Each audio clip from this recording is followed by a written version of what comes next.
नमस्कार, सभी को नमस्कार, सभी का स्वागत है। आइए हम पढ़ रहे थे राजस्थान का भूगोल।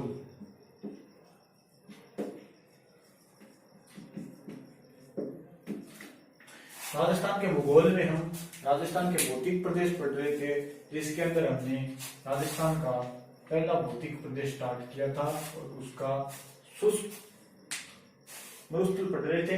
और उसके अंदर शुष्क मरुस्थल के अंदर हमने पहला पार्ट बालू का स्तूप मुक्त प्रदेश पढ़ लिया था, यानी वह रेगिस्तान जिसके अंदर पहाड़ियां हो, पथरीला रेगिस्तान, उसको हमने पढ़ लिया था।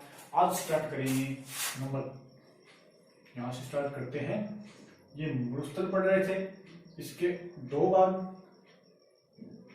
पहला भाग शुष्क मरुस्थल,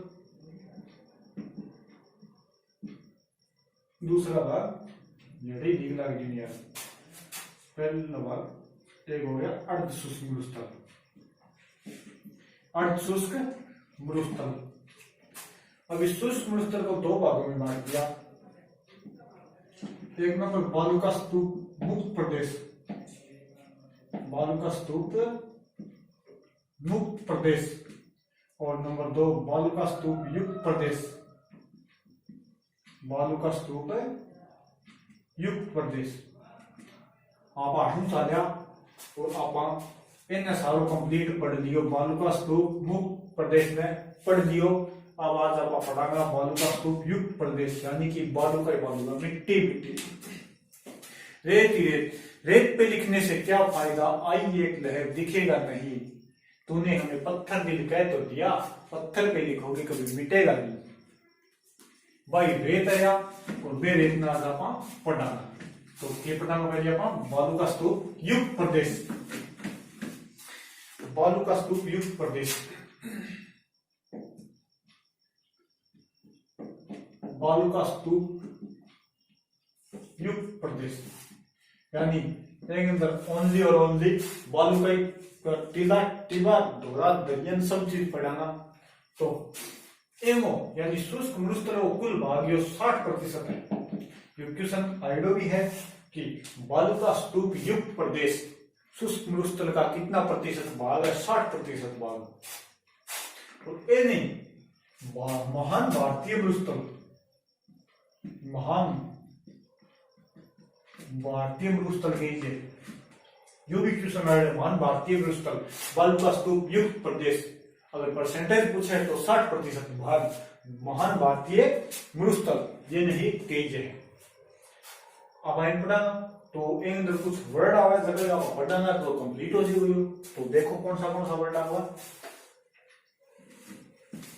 ये साफ कर दियो। और अब देखो कौन सा वर्ड पढ़ाना के लिए आप देख लो। नंबर 1 पे पढ़ाना आप दरियन, नंबर 2 पे बालू का स्तूप की आकृति,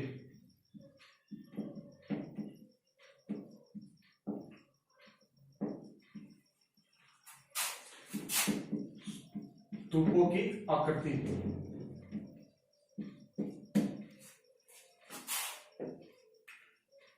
आकृति में कई भाग आ जाएगा। फिर पढ़ाना पलाया,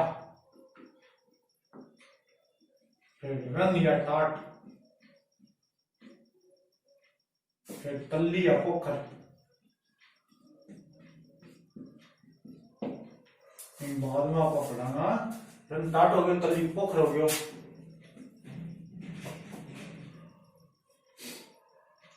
नाडी, फिर आपको पढ़ाना टंका, और एक आपको पढ़ाना बावड़ी। ये इतनी चीज आपको पढ़ाना, बावड़ी एक रही बालसन,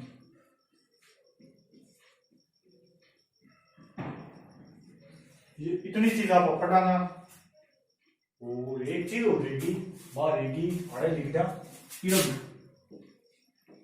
और आप आईडी भी है और बहुत जरूरी भी है, क्योंकि बहुत जगह कम जगह नाम नहीं मिलेगा। तो पहले आपने देखा दरियन, व्हाट इज दरियन, दरियन पहले डेफिनेशन फिर बाद में बताऊंगा। साहित्यिक भाषा में रेत के टिल्लों या टिब्बों को दोहरे कहा जाता है।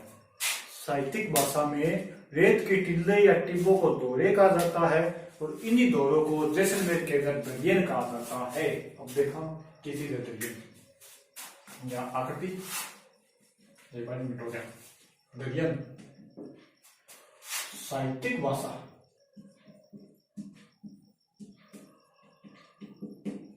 जैसे धरती दोहरारी कन्हैयालाल सेठिया 1919 में जन्म सुजानगढ़ चूरू।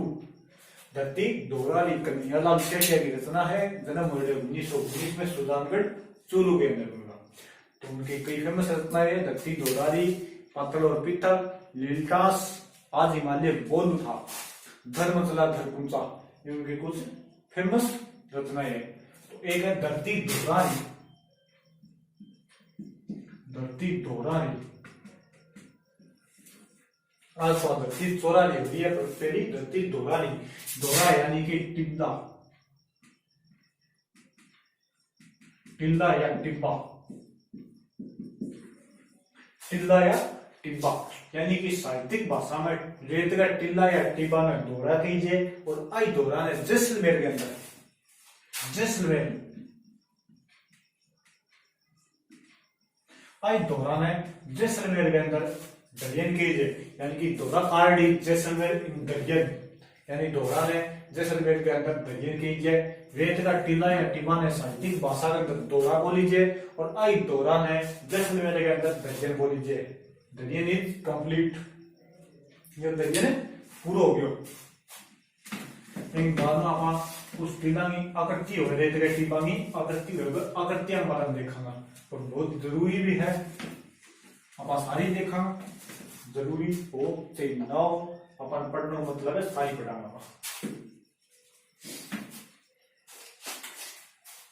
नंबर अब 8 लिख दिया।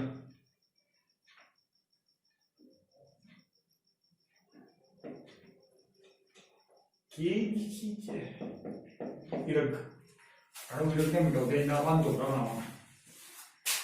या वही। अब आकृति पढ़ाना नंबर 1 और आ जाओ नंबर 2, ये तो ध्यान रखना है। नंबर 1 या नंबर 2। नंबर 1 आ गयो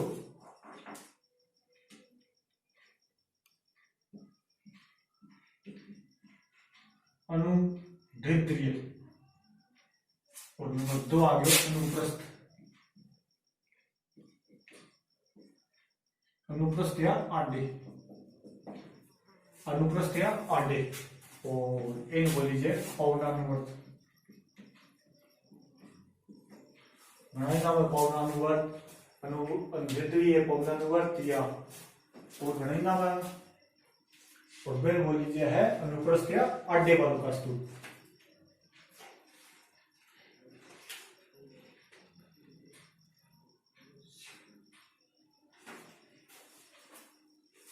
ये दोनों टीका बने हैं अनुप्रस्थ या पौनानुवर्त, सॉरी अनुदैर्ध्य या पौनानुवर्त, अनुप्रस्थ या आडे बालू का स्तूप। आगे थोड़ा बालू का स्तूप बोल लिखना पढ़ा ली।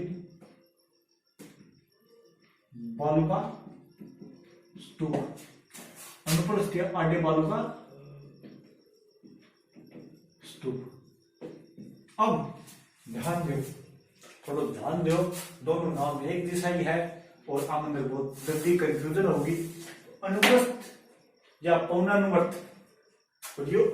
सॉरी अनुदैर्ध्य या पौनानुवर्त, अनुप्रस्थ या आडे। अनुप्रस्थ या आडा दोनों नाम आगे लेना चाहिए, याद रहे हो। अब देखो अनुदैर्ध्य या हवा चल रही है, या हवा चल रही है, आगे है हवा या हवा चल रही है। और हवा चल रही है खेत के अंदर कभी भी जाओ या टीला के अंदर कभी जाओ तो ध्यान रखियो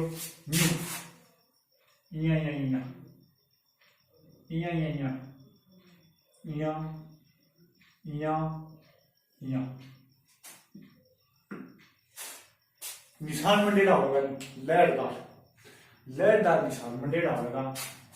एक निशान होगा या हवा चल रही है, की साइड में बता रही है, निशान होगा यहाँ।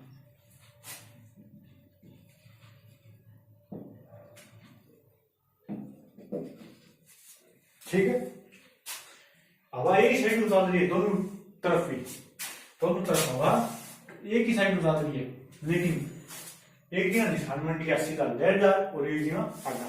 तो अब देखो ध्यान कर, हवा की दिशा के समकोण बनने वाले, हवा की दिशा के समकोण बनने वाले बालू का स्तूप, अनुप्रस्थ या आडे बालू का स्तूप, अनुप्रस्थ या आडो नाम सगले में है, कह रहे नहीं आडो लगा दे, आडी गिर दे, आडी गिर दी तो बे क्यों है आडी, यानी समकोण, समकोण में आडो बोल उसका सामने से, जैसे हवा इधर से आ रही आडो हुई सामने, तो समकोण में आडो बोल उसका, यानी कि हवा की दिशा के समकोण बनने वाले बालू का स्तूप अनुप्रस्थ या आडे बालू का स्तूप, जो हो गया अनुप्रस्थ या आडे बालू का स्तूप, हवा की दिशा के समकोण बनने वाले, ये समकोण बन रहे हैं, सामने अड्डा बन रहे हैं, जो हवाई ये समकोण बन रहे हैं, तो हवा की दिशा के समकोण बनने वाले बालू का स्तूप अनुप्रस्थ या आडे बालू का स्तूप। ये देखो, हवा की दिशा के समांतर बनने वाले बालू का स्तूप अनुदैर्ध्य या पवनानुवर्त बालू का स्तूप, यह हवा चल रही है, जिन्हें समांतर बन रहा है, सीधे बन रहे हैं, तो ये कौन सा हो गया अनुदैर्ध्य या पवनानुवर्त बालू का स्तूप। हवा की दिशा के समांतर बनने वाले बालू का स्तूप अनुदैर्ध्य और समकोण बनने वाले अनुप्रस्थ या आडे। अब देखो एक चीज, हवा दोनों कंडीशन के अंदर एक साइड में चल रही है, यानी हवा की दिशा तो एक ही है, लेकिन अब की दो तरह की, क्यों? रीजन, कारण, कारण यो है कि जठे अनुदैर्ध्य बालू का स्तूप बने, बेजिंगा हवा की गति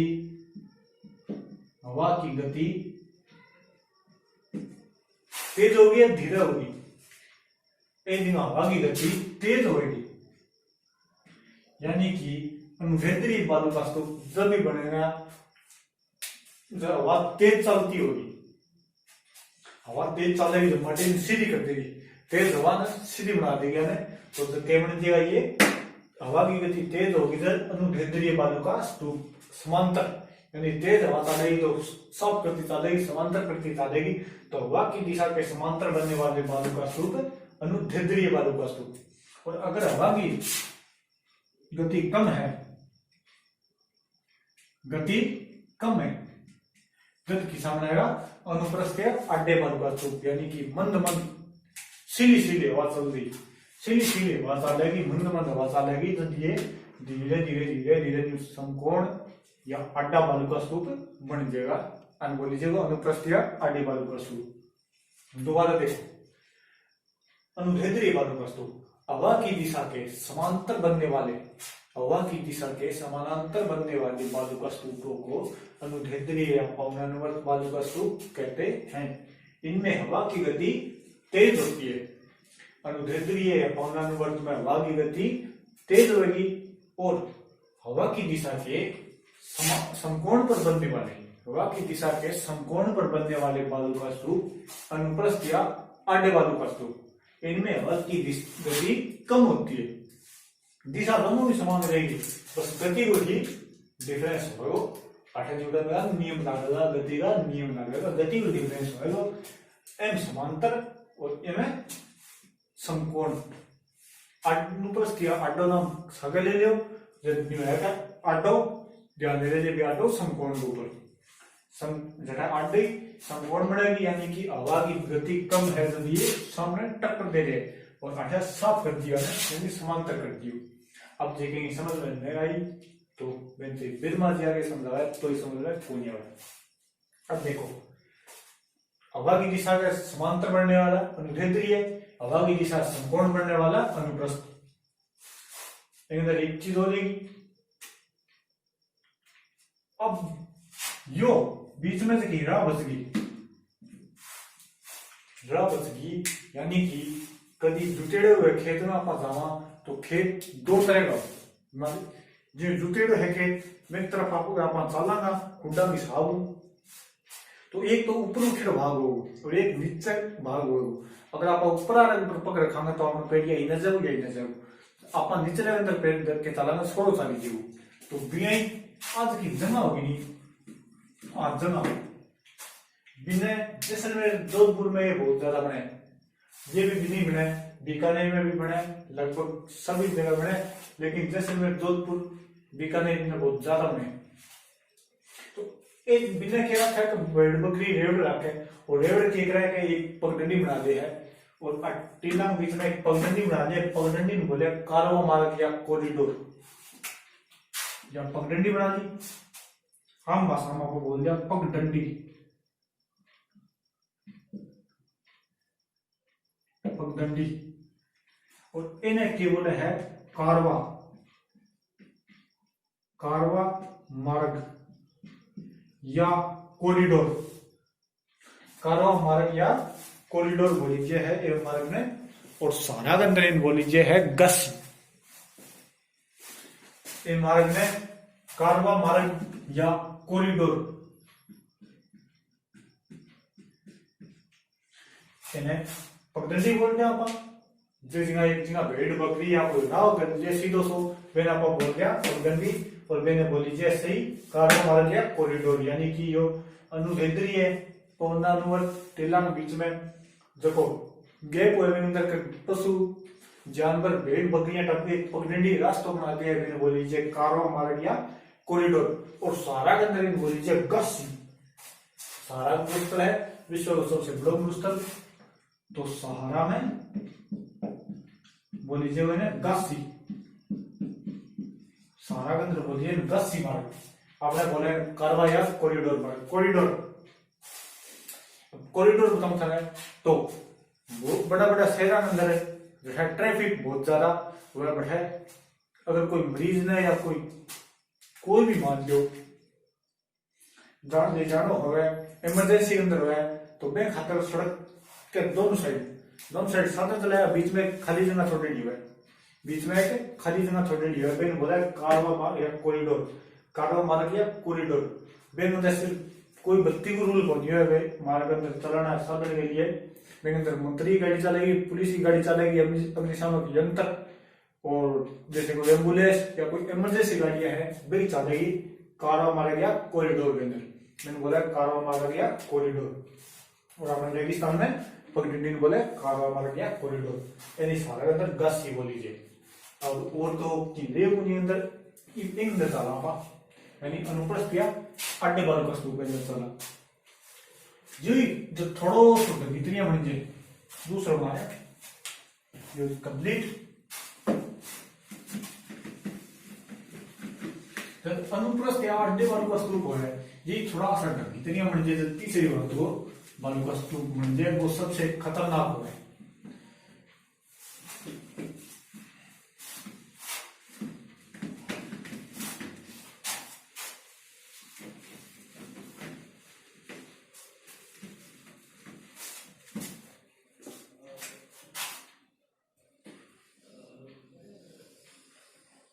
यो 3 नंबर बरखान, ये कई जगह बरखान भी आ रहा है, बरखान बालू का स्तूप,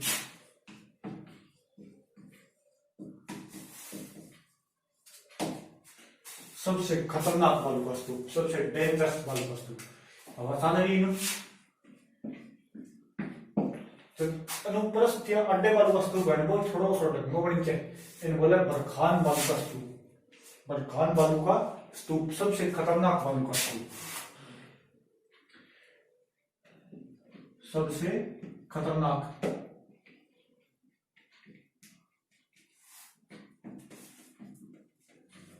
बालू का स्तूप खतरनाक क्यों है? क्योंकि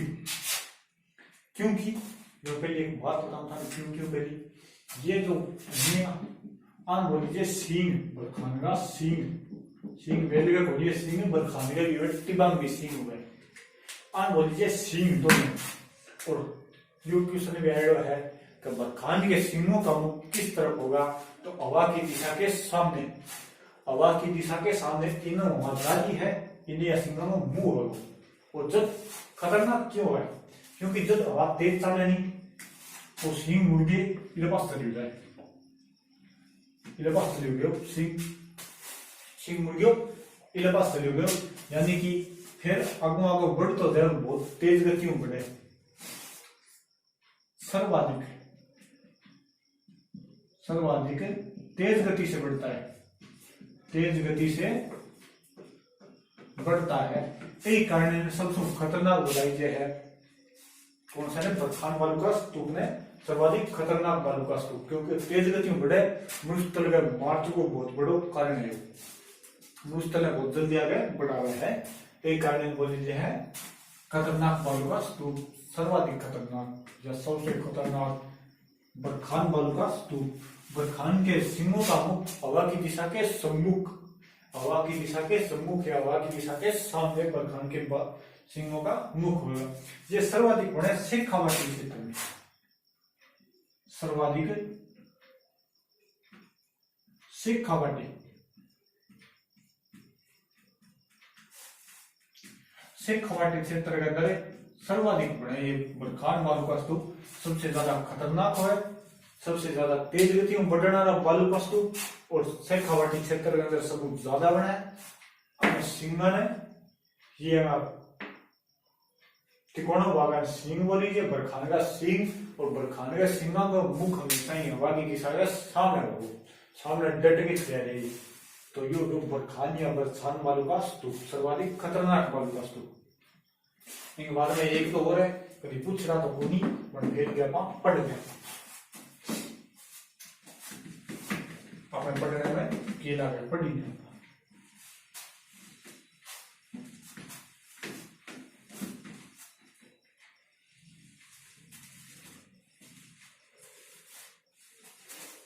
भेदरीय हो गयो समांतर बने वो अनुभेदरीय बालू का स्तूप हवा की दिशा के समांतर, अनुप्रस्थीय अड्डा समकोण पर बरखान, यानी कि अनुप्रस्थीय थोड़ा मोर जे मैंने बरखान बोल दिया।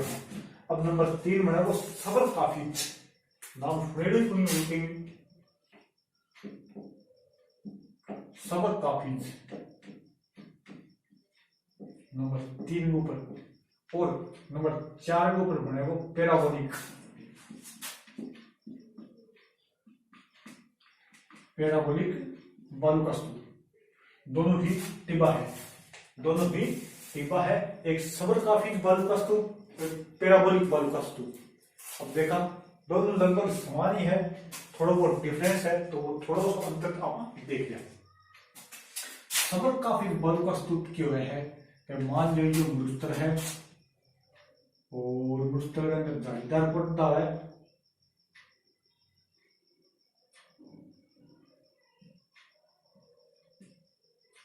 वो कोई पौधो है, वो कोई पौधो, इसमें पौधा हटा हुआ है,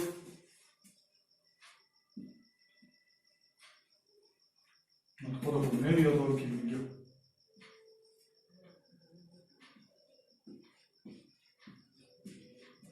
जो पौधो सबर काफी अंदर क्यों है, हवा साल है, मिट्टी उठे तो इन आसपास है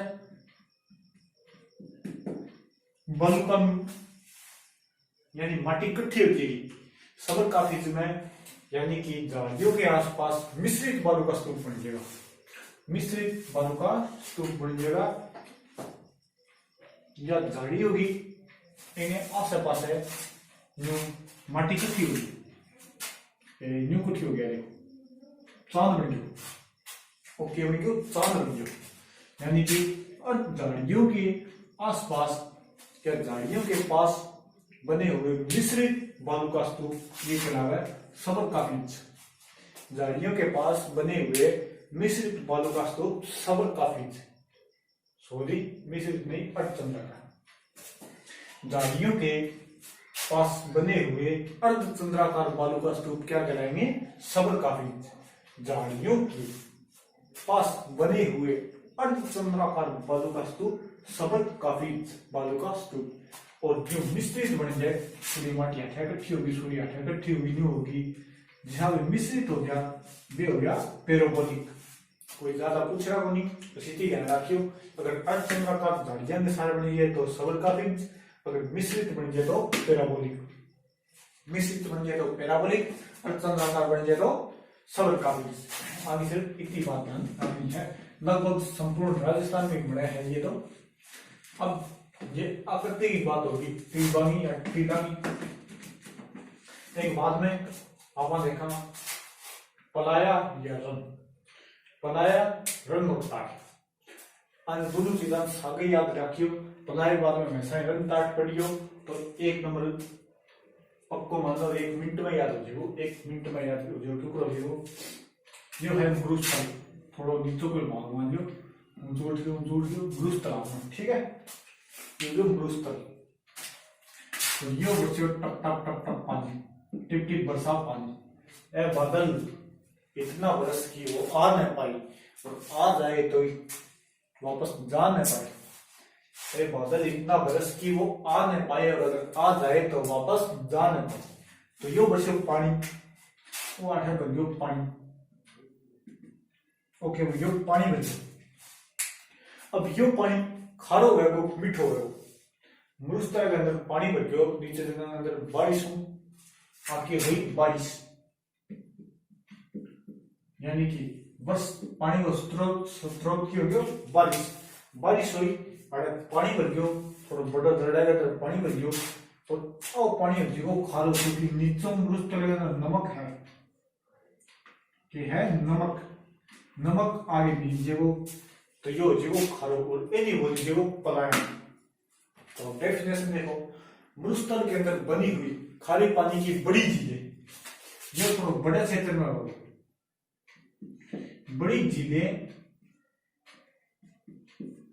पलाया कहलाती है। मरुस्थल के अंदर बनी हुई खारे पानी की बड़ी झीलें पलाया कहलाती है। अस्थायी झील होती है, इनके पानी का स्रोत वर्षा होता है, यानी बारिश हो रहा है, पानी का स्रोत, पानी का जमाव को बारिश के माध्यम में अस्थायी झील होगी, क्योंकि ज्यादा से 1-1.5 महीने के अंदर सूख जाएगी, 10 दिन में सूख जाएगी, 1-1.5 महीने में सूख जाएगी।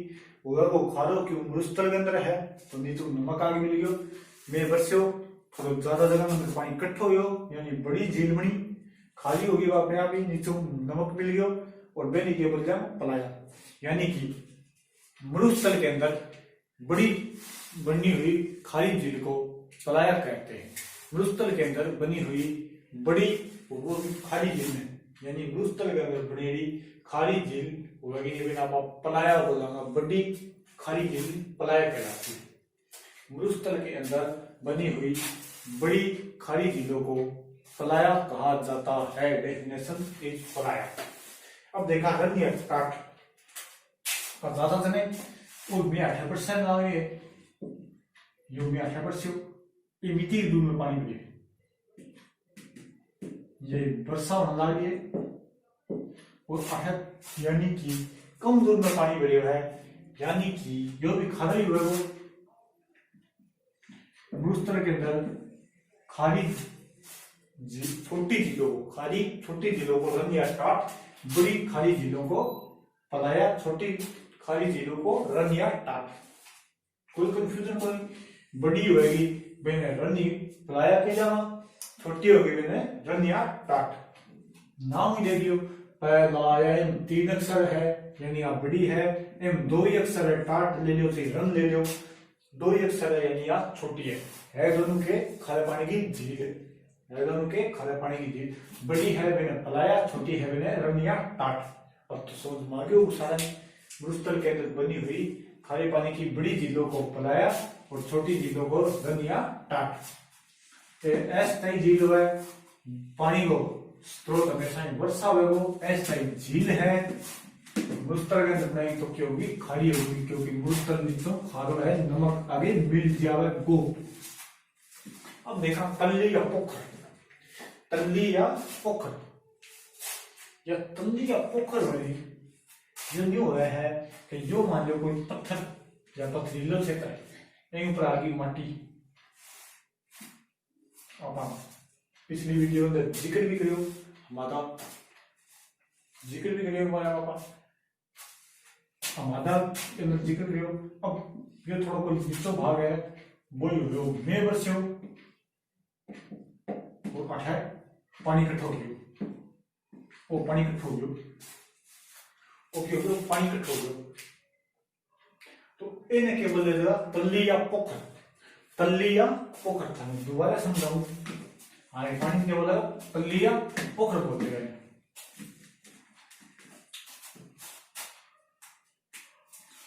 यो कोई खेत है और वर्षा, टिप टिप वर्षा पानी,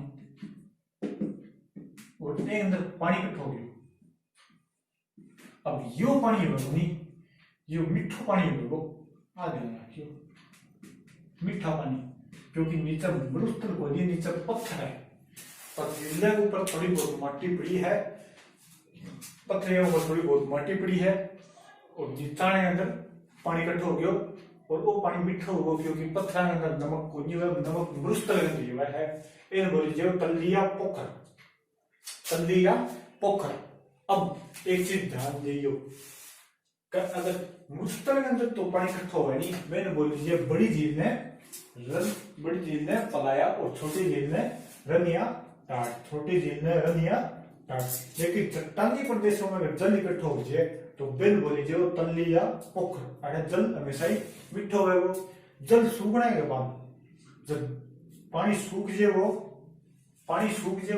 तो अठे आ मिट्टी रहेगी, गीली मिट्टी, इन बोली जो खड़ीन या मरहो,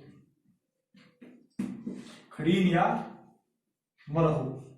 और एक कृषि ने बोली जी अंदर फिर अनाज उगा लिया बैठेगा लोग के, यानी कि मानो यो गांव कोई खेत है, अब पता है ढाल खेत की कौन सी साइड है, मान लो ए साइड पानी आवेगा, तो ये तीन साइड क्या करेगा, कहने थोड़ी थोड़ी मिट्टी की पाड़ बना के रोक देगा। एक मैं आया इन अंदर पानी इकट्ठा हो गया, इन बोलेगा तल्लिया पोखर, तल्लिया पोखर। खेत नहीं है तो पानी ज्यादा इकट्ठा हो जाएगा, तल्लिया पोखर बोल दिए, तालाब बोल दिए हम भाषा। अब इन हटे खेती कर लिया, फिर बाद में पानी के अंदर अनाज उगा लिए, और वे खेती कीजिए खड़ीन या मरहो, खड़ीन या मरहो, खड़ीन या मरहो। एक खेती खड़ीन या मरहो कीजिए है, और एक अंदर जब अनाज बोईजिए, वे अनाज ने कीजिए बेचड़, बेचड़ की रोटी खाई होगी कहीं, बेचड़, बेझड़, बेचड़ बड़ी लिखी है, झड़, अनाज ने कीजिए है बेचड़, एक अंदर देखो बेचड़ अनाज बोलीजिए है। और ये बेचड़ क्यों बोलीजिए है, क्योंकि एक अंदर कड़क जो चीना जो भी एक सारा मिला के बीज दे, कारण बेचड़ बोलीजिए है। और एक खेती खड़ी या मरहो के लिए कीजिए। और अब पालीवाल ब्राह्मण, पालीवाल ब्राह्मण, पालीवाल ब्राह्मण, ब्राह्मण की गोत्र है पालीवाल ब्राह्मण। पाली को नाम पाली भी पालीवाल ब्राह्मण की बड़े अधिकता कारण पड़ेरो है, तो इन बोलीजिए है पालीवाल ब्राह्मण की कृषि बोलीजिए। आइए खेती ने विकसित करी या उत्पन्न करी या शुरुआत करी, जो भी थे मानो वो अमुई करी पालीवाल ब्राह्मण कृषि की विकसित करी है, यानी कि खेत के अंदर में वो पानी इकट्ठा कर देगा, पेड़ के अंदर फिर अनाज बो देगा। अनाज ने बोलीजिए वो बेचड़, खेती ने बोलीजिए वो खड़ी या मरहो, विकसित कर लिया पालीवाल ब्राह्मण की। ठीक है, अब बेचड़, एक में बेचड़ा, बेचड़ और बेचड़ा दोनों अलग अलग चीज है। बेचड़ तो हो गया सारी बातों को मिलियो जुलो मिक्स अनाज बेचड़, और बेचड़ा है करौली के अंदर, राजस्थान के करौली के अंदर पान की खेती हुई है, पान की खेती। और बे पान की खेती ने बोलीजिए है बेजड़ा, बे पान की खेती ने क्या बोलीजिए है बेजड़ा, यानी कि बेजड़ तो बोलीजिए वो मिश्रित अनाज ने, और बेजड़ा बोलीजिए वो राजस्थान के अंदर पान की खेती करीजिए, बेन बोलीजिए बेजड़ा। बेजड़ मिश्रित अनाज, तल्ली या पोखर, समझ गया, पथरीले भाग गए पानी इकट्ठा हो जाए, वर्षा को बेन तल्ली या पोखर कीजिए, पानी में खेत के अंदर इकट्ठा करके कृषि करीजिए है। एक खेती ने बोलीजिए खड़ी या मरहो, करे कौन है पालीवाल ब्राह्मण द्वारा विकसित करेली है। अनाज बोईजिए मिक्स अनाज, गेहूं दो चना सरसों मिला के बोले है, बन बोलीजिए है बेजड़। और बेजड़ा बोली जे राजस्थान के अंदर पानी की खेती करी जे करौली के अंदर, ओनली फॉर ओनली करौली के अंदर, और बे पानी की खेती बोली जे है बेजड़ा। तो सारा समझ में आगे हो। अब आगे आप पढ़ाना नाडी। नाडी नाडी 1520 के अंदर राव जोधा शुरुआत करी नाडी की। 1520 के अंदर राव जोधा की शुरुआत करी है नाडी की। नाडी हो गांव के बाहर, आजकल तो खुली नाडी। नाडी साफ कर दिया, हली वो नाडी।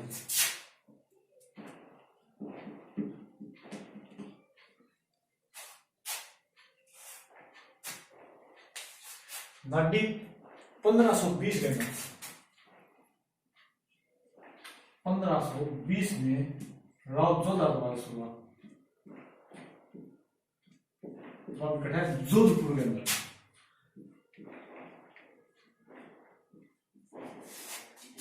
नाडी की शुरुआत 1520 के अंदर राव जोधा करी और बाबी कठै जोधपुर के अंदर नाडी की शुरुआत है करी। यह है गांव के बाहर, गांव के बाहर दैनिक क्रियाकलाप ये दिन में काम आना, बर्तन धोना, कपड़ा धोना, डांगना पानी पियानो, वे सारा खातर एक गांव के बाहर एक पानी को स्थान बना दे है, तालाब बना दे है, बिन बोली जे है नाडी। पहली हुई करता ये सिस्टम बड़ो पानी ले करता पीना, बड़ी डांगर पिए करता, बड़ी कपड़ा धोए करता, तो बिन बोले नाडी।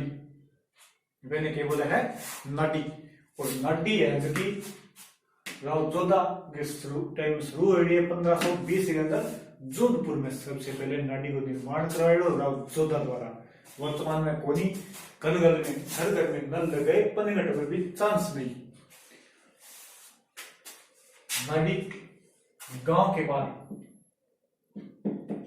गांव के बाहर दैनिक जीवन की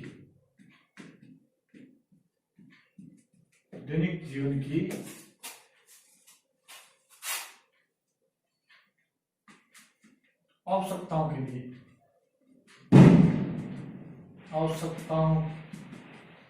के लिए बनाया गया जल स्थान, बनाया गया जल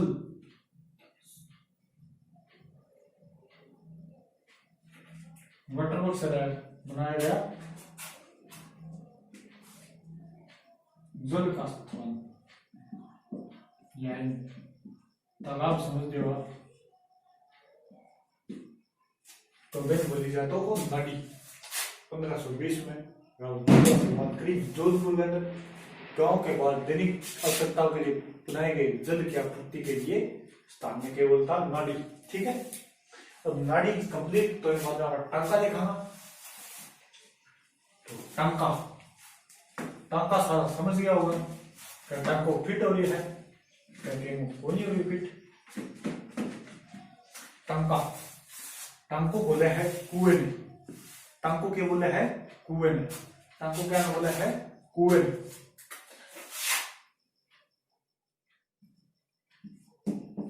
कुआ और टांका कोई अंतर को नहीं। कुएं ही टांको बोली जे है, और कुएं वो मान लो कुएं है आस पास है जगह छोड़ दिया, जगह बोला पाइतन। कुएं ने क्या बोला है टांको, और की ना देखियो कुएं ने बोला है टांको। ये हो गया कुआ, नहीं बोला ना पर टांका। और जयपुर के अंदर बोला है ना बेर। जयपुर के अंदर बोला है ना बेर। और बेर बावड़ी पढ़ूंगा, और बेर बावड़ी पढ़ूंगा, यानी कि मैं कुएं में जाके पढ़ जाऊंगा। जयपुर के अंदर बोला है ना बेर। जयपुर में बेर बावड़ी। बेर बोला है, कुएं ने बोला टांको। और ये जो कि बार बार करीब जगह हो गया, थोड़ा मोटा पानी आने खातर कुएं के अंदर या पक्की जगह है, इन बोल दीजिए पाइतन। और ये पाइतन को दूसरा नाम है आगोर। कुएं ने टांको, पाइतन ने आगोर। एक चीज ध्यान रखनी है, कुएं ने टांको और पाइतन ने आगोर। कुएं ने टांको, पाइतन ने आगोर। इन बार बार आप देखा ना बावड़ी, एक नाम है बावड़ी। टांको पूरा कोई फर्क को नहीं। फिर बावड़ी देखेंगे आप वह में थोड़ा फर्क है, बात पूरी ध्यान कर लीजिए। प्रसिद्ध बावड़ी चांद बावड़ी दोसा, बावड़ियों का शहर बूंदी, बावड़ी सख्त जाति द्वारा शुरू करी गई, बावड़ी सारी कंप्लीट। बावड़ी अगर बावड़ी नाम नहीं हुई, बावड़ी बावड़ी क्यों है कई बार आप सुना है तालाब में गिरने से 4 आदमियों की मौत, तालाब में गिरने से 4 आदमियों की मौत, या धुड़े में गिरने से 4 आदमियों की मौत, लेकिन बावड़ी में गिरने कोई मरे। कारण रीजन तालाब तालाब क्या हुआ है यहाँ जो तालाब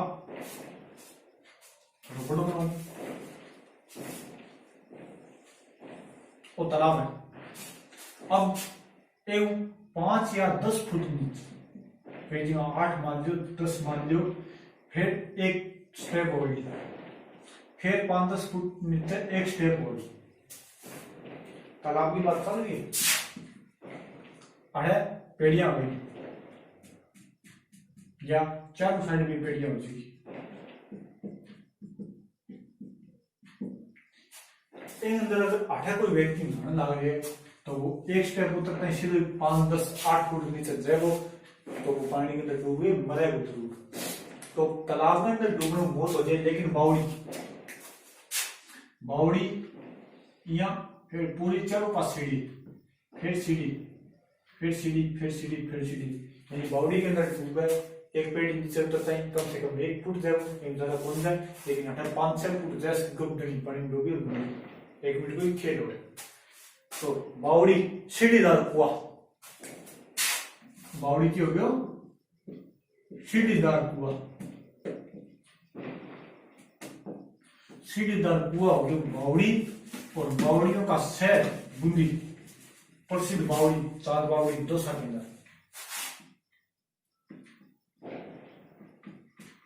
बावड़ियों का शहर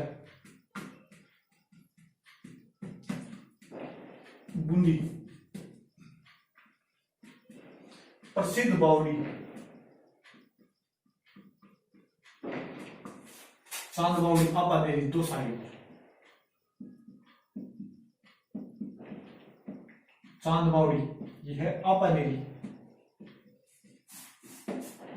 और आपादेरी बैठा है दोसा, आपादेरी दोसा के अंदर प्रसिद्ध बावड़ी चांद बावड़ी। और बावड़ियों की शुरुआत, बावड़ियों की शुरुआत सप्त जाति द्वारा की गई, सप्त जाति द्वारा की गई। बस बावड़ी इतनी ही है, बावड़ी इतनी ही है। बावड़ी बावड़ी की है सीढ़ीदार कुआं, यानी एक सीढ़ीदार कुआं ही की है बावड़ी है। बावड़िया शहर बूंदी, प्रसिद्ध बावड़ी चांद बावड़ी आबादी दोसा। और बावड़िया की शुरुआत करी सप्त जाति द्वारा, बावड़िया की शुरुआत करी थी। बावड़ी सीढ़ीदार कुआं, बावड़ियों का शहर बूंदी, प्रसिद्ध बावड़ी चांद बावड़ी दोसा के अंदर, और बावड़ी सप्त जाति द्वारा प्रारंभ की गई। अब रहेगी बालसन और रहेगी नदी। बालसन देखो क्यों है कि पर्वतों के मध्य जो जलकट हो यानी बोला बालसन। बालसन क्यों है पहाड़ है दो, बीच में छोटो मोटो रेडियो पड़े है, पानी इकट्ठा हो गया मेघो, वो पानी भी मीठो है वो, और बेनी बन जाएगा बालसन, यानी कि पर्वतों के बीच बनी हुई अस्थायी झील बालसन कहलाती है। और बालसन ने ऊपर ले चला, बालसन ने ऊपर ले चला। बालसन देखो जो ध्रापल ये 2 पर्वत है, 3 बना दो 4 बना दो। बारिश हुई, टिप टिप बरसा पानी, जब वर्षा और जो है पानी कठोर, वो क्या हो गया पानी कठोर। वो पानी मीठो है ना कि खारो, क्योंकि ये पत्थर है और पत्थर कभी नमक को नहीं खोदा है, पत्थर में नमक को नहीं, नमक केवल मृष्ट तो वो पानी मीठो गयो, तो पानी की यानी कि झील बनी की एक, और ये झील ने के बोला बालसन, बालसन यानी कि डेफिनेशन की बात करा तो पर्वतों के मध्य बनी हुई अस्थायी झील या अस्थायी झील होगी, इनको बोलिए बालसन।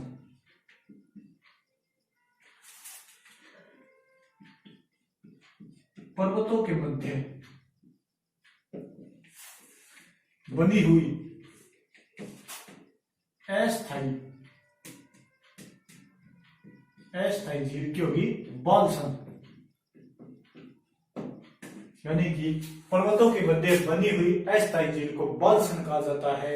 और अगर रेगिस्तान के अंदर अस्थायी झील बन जाए, बड़ी झील बन जाए, रेगिस्तान में खाली बनेगी, बड़ी बनेगी, तो मैंने बोला पलाया, अगर छोटी बनेगी तो मैंने रंग या टाट। अब एक नाम देखियो इरग। इरग, इरग जो है एक वनस्पति रहित मरुस्थल, वनस्पति रहित मरुस्थल क्यों है, इरग हो है, जहाँ कोई पेड़ पौधा नहीं है, एकदम वीरान मरुस्थल है, मैंने बोला इरग। क्वेश्चन से रिपीट तो याद है, इरग संबंधित है ऑप्शन में मरुस्थल, मैदान, पहाड़ जो भी है वो एक संबंधित है मरुस्थल, इरग संबंधित है मरुस्थल से। वनस्पति रहित मरुस्थल इरग बोली जाए है। इरग भी आइजे है, कई जगह अरंग भी आइजे है, इरग या अरंग भी आइजे है। तो थोड़ा सा एक बार रिपीट मार ले, ये आपको बालू का स्तूप युक्त प्रदेश इज कंप्लीट। एक बार रिपीट मारा, जबरदस्त रिपीट मारा। पहले को देखा आपको बालू का स्तूप युक्त प्रदेश, यानी जिसके अंदर बालू का माटी है, वो देखिए भारतीय 60% है शुष्क मरुस्थल को। शुष्क मरुस्थल को क्या परसेंट है, क्वेश्चन आयोडो भी है, तो ये शुष्क मरुस्थल को 60% है। बालू का स्तूप युक्त प्रदेश शुष्क मरुस्थल का 60% भाग है। कोई भारतीय महान मरुस्थल है, बहुत बड़ा मरुस्थल है, इसलिए इसे भारतीय महान मरुस्थल कहा जाता है। जिस साहित्यिक भाषा में धोरों को या टिब्बों को धोरे कहा जाता है, उन्हीं धोरों को जैसलमेर के अंदर तरियन कहा जाता है। अगर आप बालू का स्तूपा में आकृति की बात करा तो पहला अनुदैर्ध्य बालू का स्तूप, अनुदैर्ध्य बालू का स्तूप, हवा की दिशा के समानांतर बनने वाली बालू का स्तूप अनुदैर्ध्य। हवा की गति तेज होगी, हवा की गति तेज होगी, और बीच में मार्ग हुआ वो मैंने कस कॉरिडोर या कारवा मार्ग कीजिए है। एक मार्ग में सारा के अंदर गस सी बोली है। नंबर 2 आगे अनुप्रस्थ या आड़े बालू का स्तूप, हवा की दिशा के समकोण बनने वाले बालू का स्तूपों को अनुप्रस्थ या आड़े बालू का स्तूप कहा जाता है। बरखान, जब अनुप्रस्थ या आड़े बालू का स्तूप थोड़े सही आकार में अर्धचंद्राकार हो जाते हैं तो इन्हें बरखान बालू का स्तूप कहा जाता है। ये सबसे खतरनाक होते हैं और बरखान के सींगों का मुख हमेशा हवा की दिशा के सामने होता है। सबसे खतरनाक, सबसे ज्यादा शेखावटी में बनते हैं, सबसे ज्यादा स्थानांतरित, यानी बहुत जल्दी बाजे है टीबा, रात में टीबा हटूंगी जैसलमेर चले जाए, ज्यादा होगी तो थोड़ी सहन कर लीजिए। बरखान देख लिया, बरखान के बाद अब आप ये पढ़िया हा, एक तो पढ़ियो पैराबोलिक और एक कौन सा पढ़ियो हो पैराबोलिक बालू का स्तूप, जो झाड़ियों के आसपास बने हुए, झाड़ियों के आसपास बने हुए मिश्रित बालू का स्तूप, पैराबोलिक बालू का स्तूप। और एक पढ़िया हा स्क्रू काफी, सबरू काफी, सबरू काफी, सबरू काफी, सबर काफी, सबर काफी पढ़ियो हो, सबर काफी बालू का स्तूप। वे बालू का स्तूप झाड़ियों में आसे पास बने हुआ अर्धचंद्राकार बालू का स्तूप सबर काफी बालू का स्तूप हो गया। फिर बाद में आप पढ़ियो पलाया, खारे पानी की बड़ी झीलों को पलाया, छोटी झीलों को रंग या टाट, तलिया, पोखर पड़ियो हो तो पथरीला क्षेत्र में हुई जो पानी इकट्ठो रंग या टाट एक अंदर खेती करिए खड़ी नहीं हो अनाज बोई जमीन बेजड़ और बेजड़ा है करोली के अंदर पानी की खेती ने। एक बाद में आप खेती प्रारंभ करिए पालीवाल ब्राह्मणा द्वारा। एक बाद में के पड़ियो फिर आप तलिया टाट फिर बालसन बालसन बोली ये दो पर्वतों के मध्य बनी हुई अस्थायी झील को बालसन। फिर की नदी 1520 में राव जोधा द्वारा शुरू की गई। गांव की दैनिक आवश्यकताओं की पूर्ति के लिए बनाया गया जल का संसाधन नदी। बाद में क्या पढ़िया और क्या पढ़ लियो, नदी पढ़ ली, बालसन पढ़ लियो। इरद वनस्पति रहित मरुस्थल, इरद कारवा मार्ग या कॉरिडोर, मरुस्थल के अंदर स्थित मार्ग कारवा मार्ग या कॉरिडोर कहलाता है। ये बल का स्तूपांग है, मध्य मार्ग बन है, कॉरिडोर बोली है, गसी बोली है।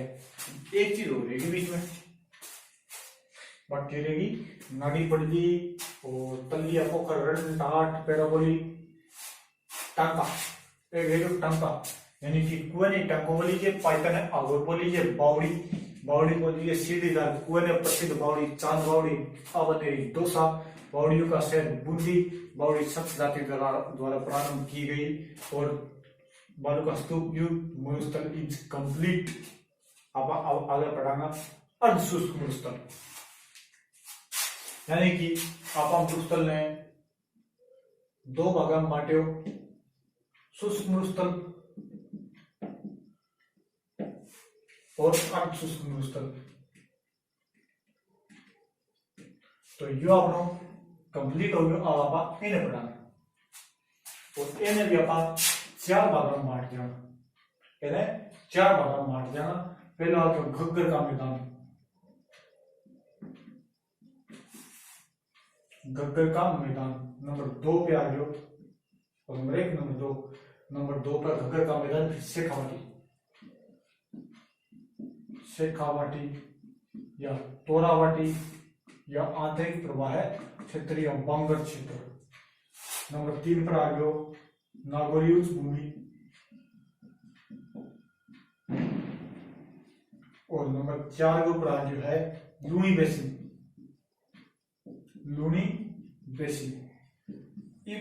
4 भागों में बांटे बाद 1-1 मिनट लगेगी, यानी 4 मिनट वो काम है और 4 गणित याद हो जाएगा। आधा पढ़ाना अगली वीडियो के अंदर। Thank you. थोड़ा लाइक कमेंट शेयर की कर दिया करो।